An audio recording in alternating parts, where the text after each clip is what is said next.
ಬೆಳಗಾವಿಯಲ್ಲಿ ಶಿಕ್ಷಣ ಸಚಿವರ ವಿರುದ್ಧ ರೈತರು ಹೋರಾಟವನ್ನು ನಡೆಸ್ತಾ ಇದ್ದಾರೆ.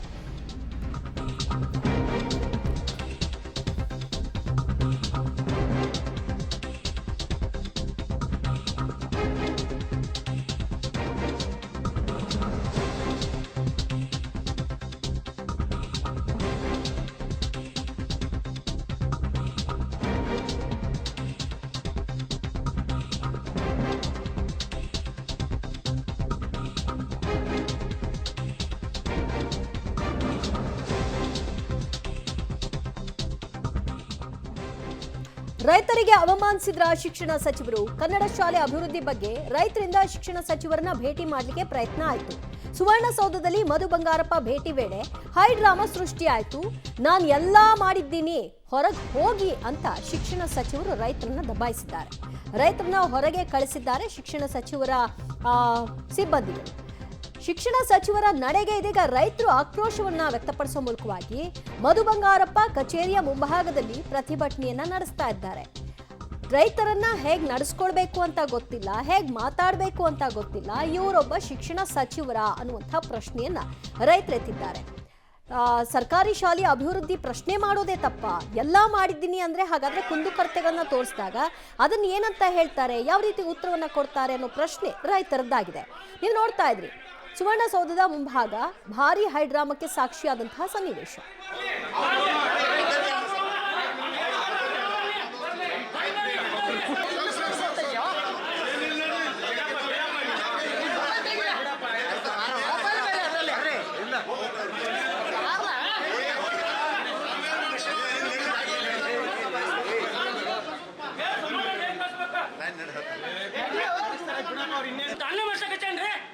ಶಿಕ್ಷಣ ಸಚಿವ ನಾವು ಉತ್ತರ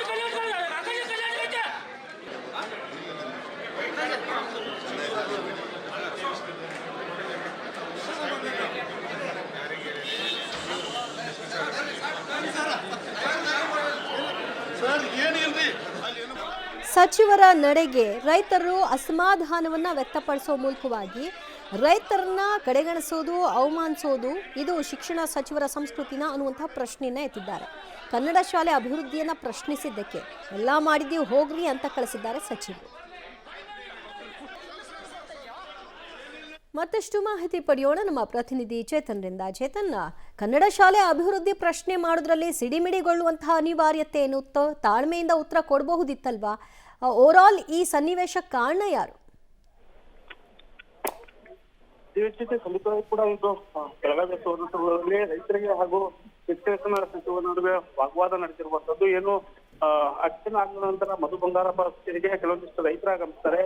ಶಾಲೆಗಳು ಸುಧಾರಣೆ ಮಾಡಬೇಕು ಅಹವಾಲನ್ನು ಮಂಡಿತ ಮಾಡ್ತಾರೆ. ಆದ್ರೆ ಸಚಿವರು ನಾನು 20 ದಿನಗಳ ಹಿಂದೆ ಇದ್ರ ಬಗ್ಗೆ ಒಂದು ಆರ್ಡರ್ ಮಾಡಿದ್ದೀನಿ, ರೈತರೇನು ಅಹವಾಲು ತಂದಿರ್ತಾರೆ, ಅದ್ರ ಬಗ್ಗೆ 20 ದಿನಗಳ ಹಿಂದೆ ನಾನು ಆರ್ಡರ್ ಮಾಡಿದ್ದೀನಿ ಅಂತ ಹೇಳಿದಾಗ ಸ್ವಲ್ಪ ವಾಗ್ವಾದ ರೈತರಿಗೆ ಹಾಗೂ ಸಚಿವರ ನಡುವೆ ವಾಗ್ವಾದ ನಡೆಯುತ್ತೆ. ಅವಾಗ ಏಳು ಧ್ವನಿಯಲ್ಲಿ ರೈತರಿಗೆ ನೀವು ಇಲ್ಲಿಂದ ನಡ್ರಿ ಅಂತ ಹೇಳಿ ಸಚಿವರು ಹೇಳಿದಾಗ ರೈತರು ಒಂದು ರೀತಿಯಾದಂತಹ ಆಕ್ರೋಶಕ್ಕೆ ಏನು ಸಚಿವರ ಆಕ್ರೋಶ ವ್ಯಕ್ತಪಡಿಸಿರುವಂತದ್ದು. ನಂತರ ಪೊಲೀಸರು ಬಂದು ಪರಿಸ್ಥಿತಿಯನ್ನು ತಿಳಿಗೊಳಿಸಿ ಈಗ ರೈತರನ್ನ ಸುವರ್ಣಸೌಧದಿಂದ ಕಳಿಸಿಕೊಟ್ಟಿರುವಂತದ್ದು.